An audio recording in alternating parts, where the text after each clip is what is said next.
Alright, hi guys, so welcome back to Trainer Talk episode 10. First of all, Happy New Year to all of you at home. We have taken a long break and now we're back. So today's show, we have Gary here over with us. Happy New Year. Alright, so Gary here has been a very experienced trainer, so I decided to give him a call. We actually go way back when you had a client, you couldn't, you were not able to train, true. and then you called me up and say, hey, can you take care of her or not? Sadly, Not allowed to train. not allowed to train. Okay. Maybe we can talk about that later. Yes. Right. So today we are going to be talking mostly about freelancing as a PT versus being a PT in a commercial gym. Yep. Okay. Yep. So before we get into that, maybe a little introduction for you to people at home so they know who you are. Okay, so my fitness journey started about I think coming to 11 years this year.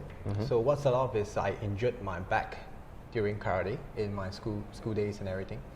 Very weak back. I have asthma, knee issues, and low blood pressure. So started off working out and then trying to learn more because those days there's no Google and everything. It's not so convenient. Right? Okay.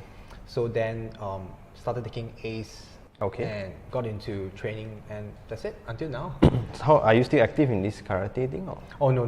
My dad, yes, because my dad's an instructor. Right. So you were competing and you injured yourself? I was just doing crazy kicks and... okay. So then transition into the gym and weight room training? Yeah. So I was training since young. He was training me since I was 5.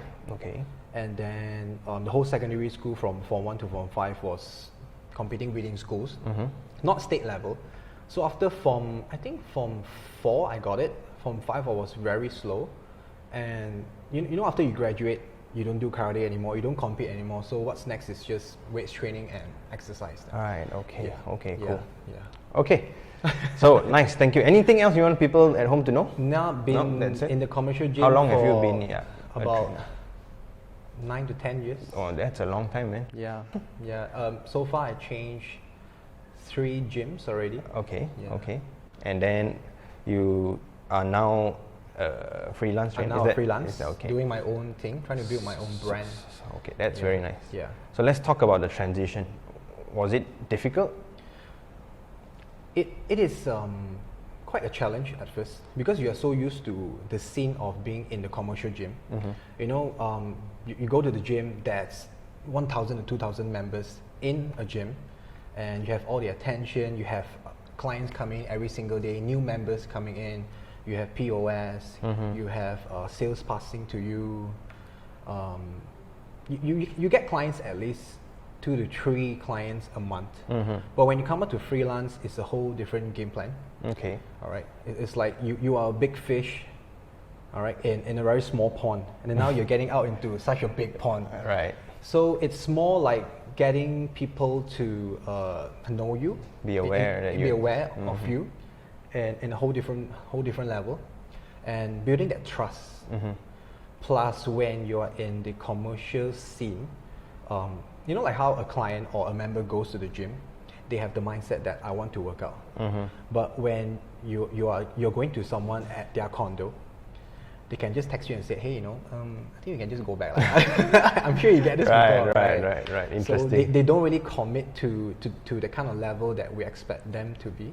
Right. Yeah. I know what you're saying. So it's like the mindset. People who are at the gym, they're already ready to take action. Correct. But people who are not, it's like you have to convince them or... Yes, they pay the membership, you know, and then they are there, they want to see difference. They want people in the gym to see them have a difference in their physique.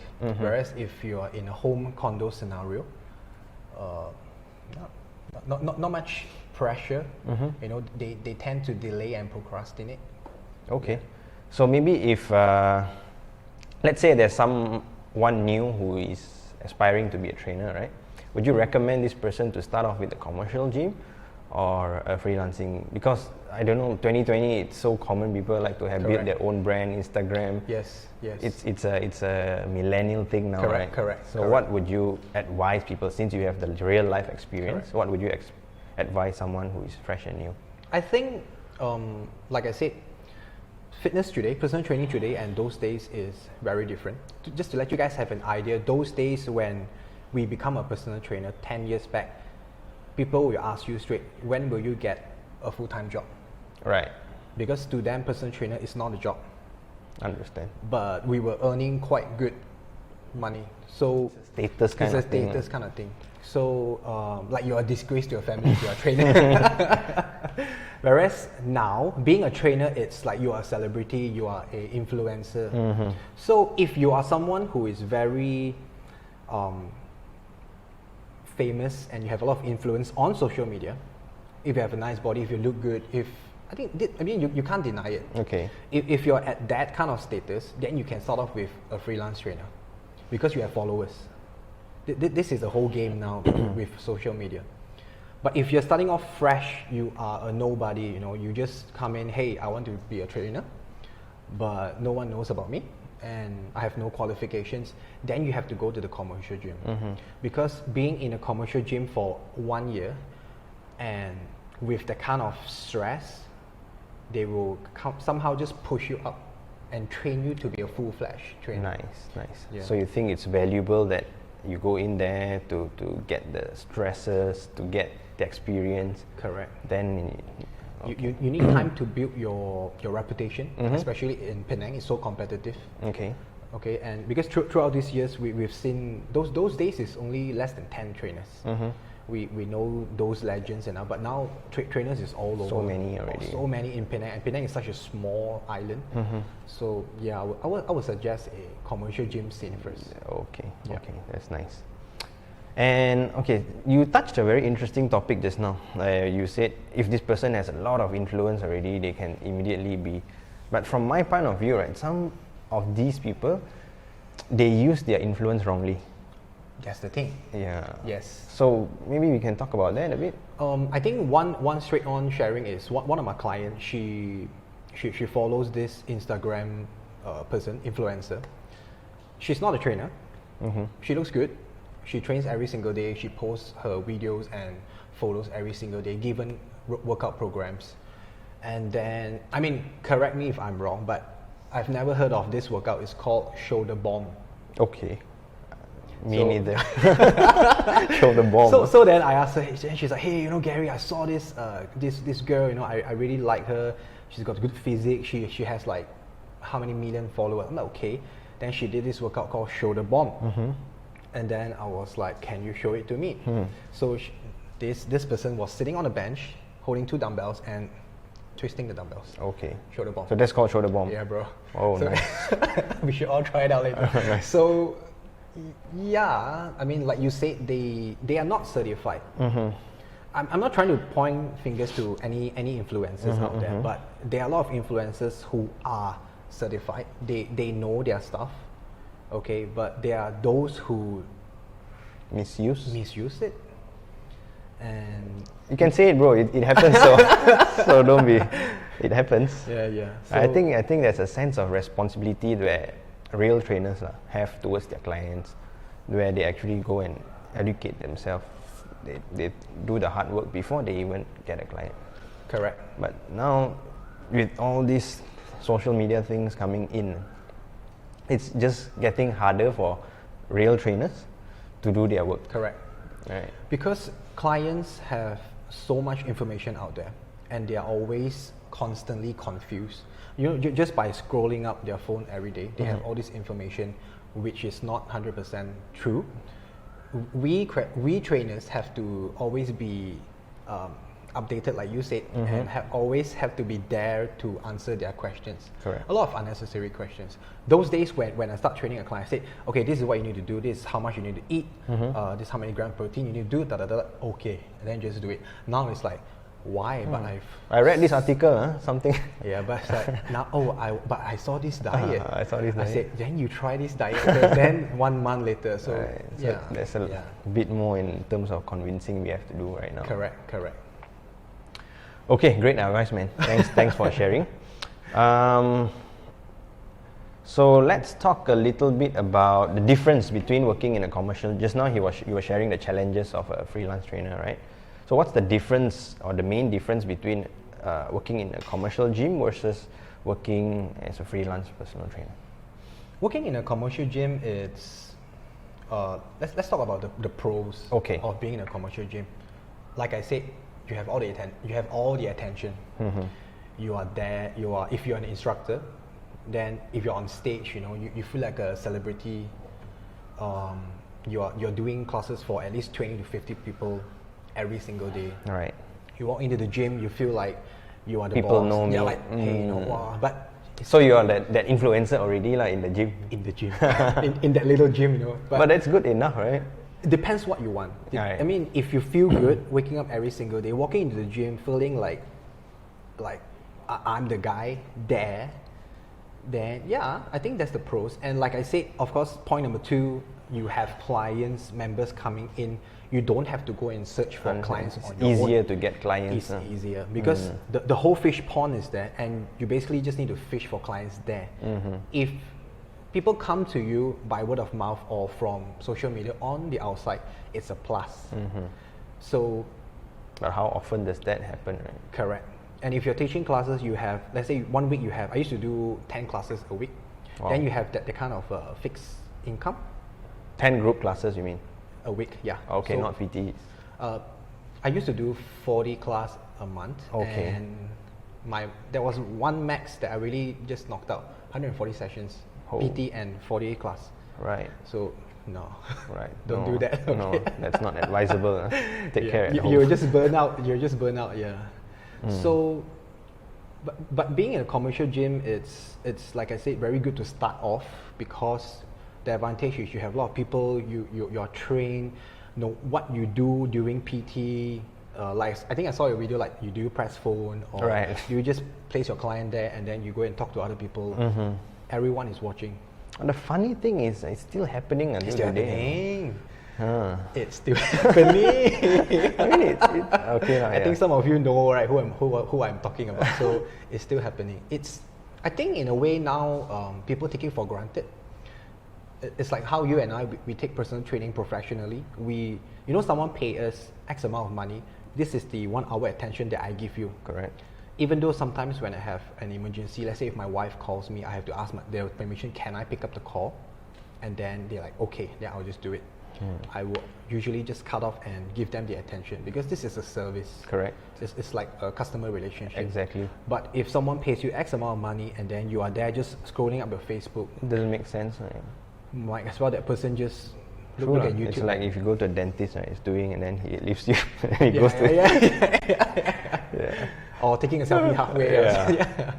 But okay, sorry, I cut No you problem, off. no huh? problem. But do you think this is a hiring issue or is this another kind of like the employees are hiring the wrong people, or is it the impression you said just now where PT is not a real job, so why do they need to take it so seriously? Oh, I think it's both ways. it's both ways, It's huh? both ways. But I always believe for every company, there's a culture. If you set the culture right, if the leader or the boss set the culture right, like let's say if you set KD trainer, this is how we're going to do it, then this is how you do it.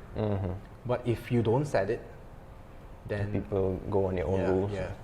I follow great leaders before, and we go to work every single day feeling so motivated, and you really commit to the place. So yeah. How many gyms have you transitioned before to? I think 3 or 4. 3 or 4? Yeah, Okay, yeah, okay. yeah. That's nice. Yeah. All right.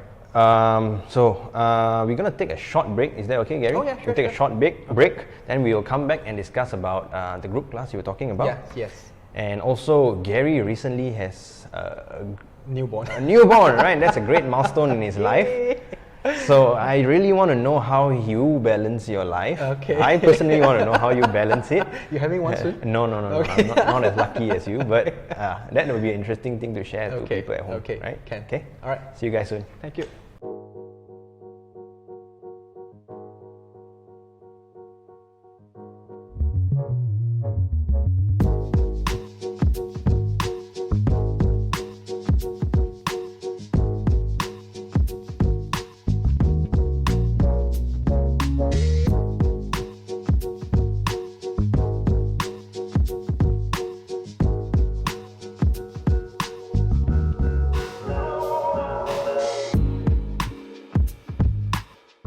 Okay, so welcome back, guys.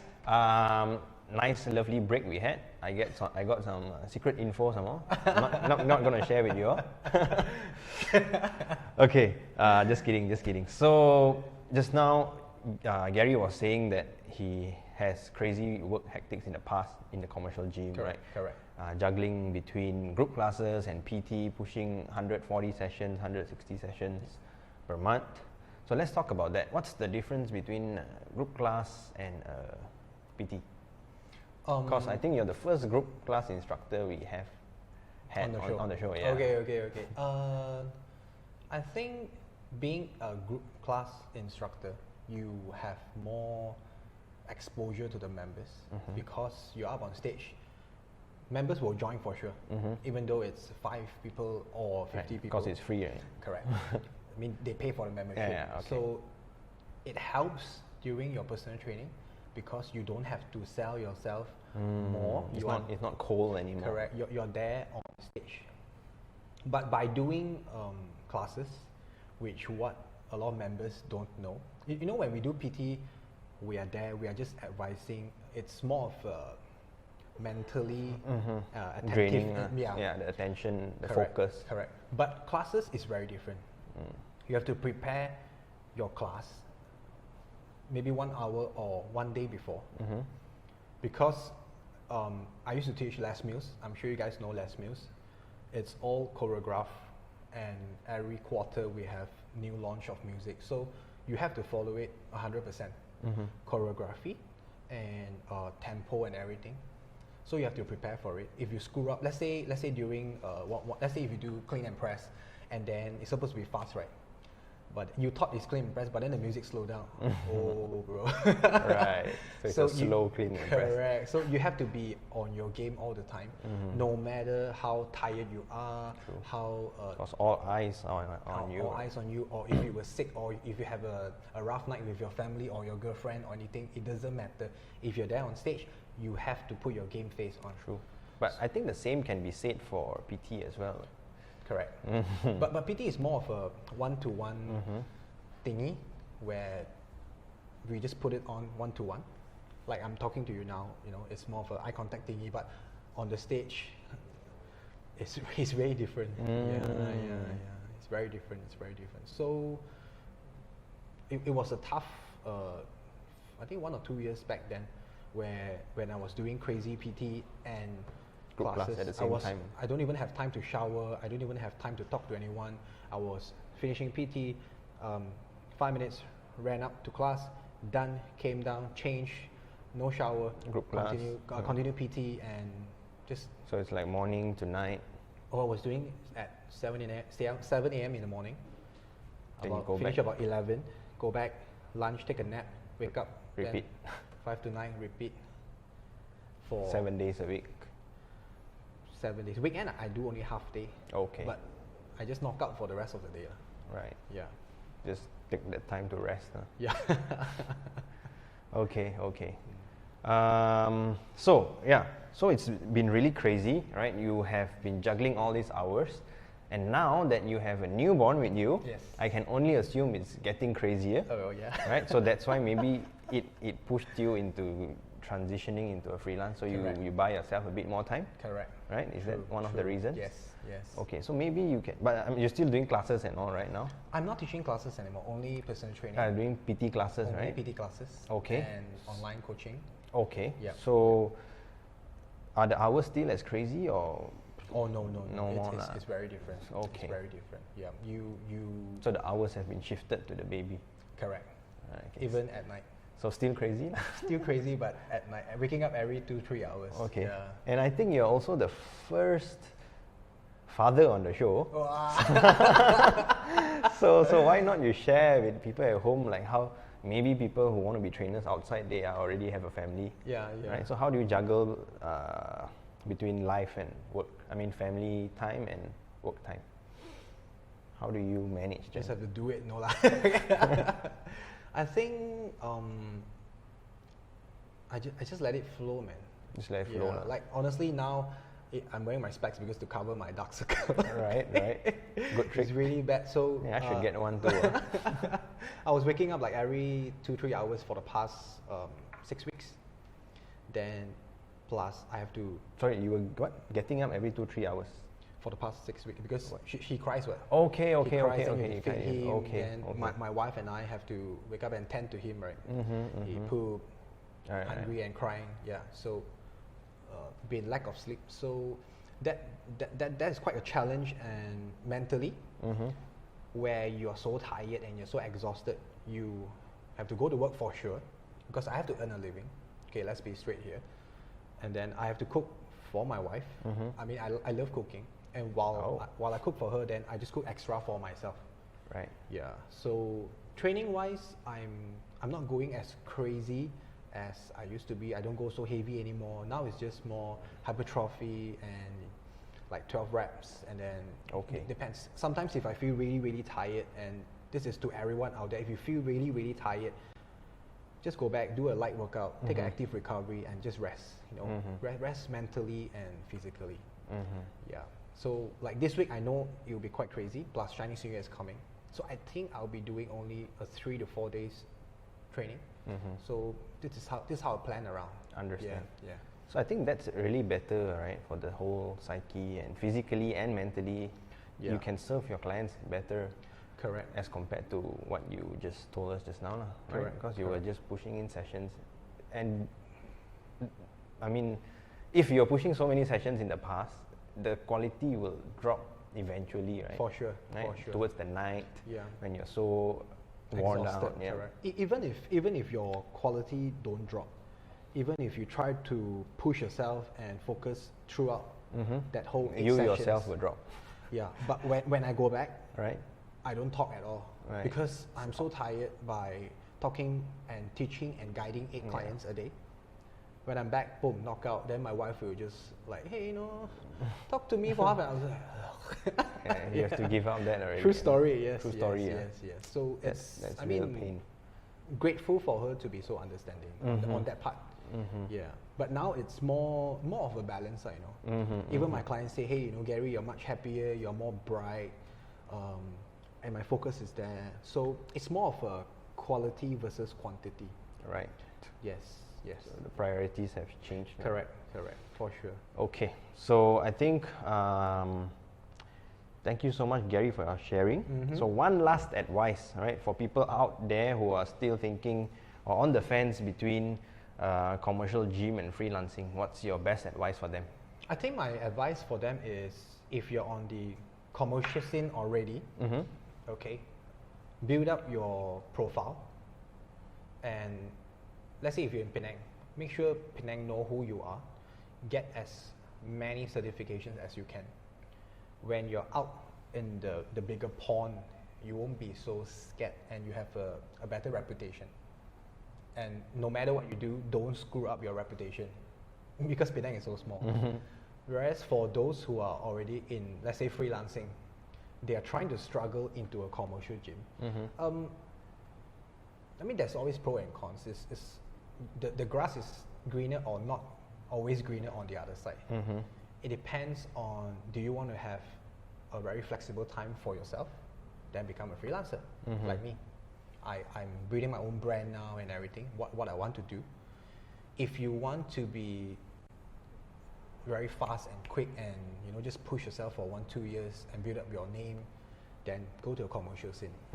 I think it's like it's an in-between thing. There's no wrong or right. There's no right or wrong as well. So just give it a go. Whatever it is, just do something. Do something. You have to earn a living. Okay. But make sure you are certified. Okay. Don't just show your abs and then you become a trainer.